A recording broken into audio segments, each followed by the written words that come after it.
खरं तर ह्या वाडीत जर तुम्ही बघितलं तर 8वी पर्यंत शिक्षण व्हायचं. 8वी नंतर प्रत्येक मुलगी ही घरात घरी बसली जायची आणि तिचं शिक्षण थांबलं जायचं, कारण की 8 किलोमीटर लांब शाळा असायची आणि ती आई वडिलांना सेफ वाटायचं नाही तिथं पाठवायसाठी.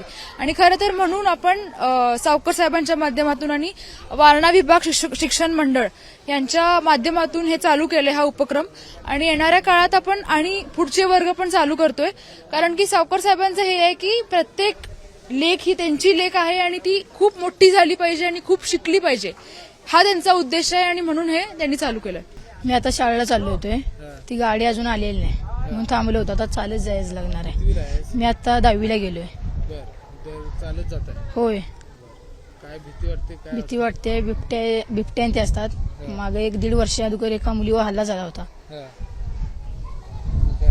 घरातली काळजी करतात. जरा वेळ होते 6 वाजतात, मग जरा घरातली काळजी करतात, कधी येतात काय होतात, चालत यायला लागते ना.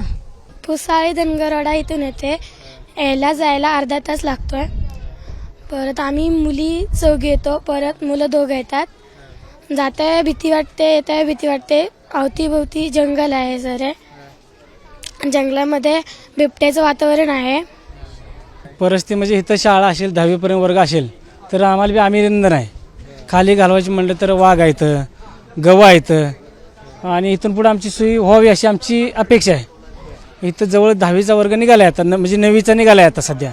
जेवढी सोयीस्कारी होईल तेवढी आमची अपेक्षा मुलं शाळेत पाठवण्याची आमची अपेक्षा आहे. अशी आमची कळकळीची विनंती आहे की आमचे लक्ष असावं. साहेबांना 9वीचा वर्ग आता खोलला आहे समजा, पण 10वीचा खोलला तरी बी आमची मुलं इथे शिकणार. एबीपी माझा, उघडा डोळे बघा नीट.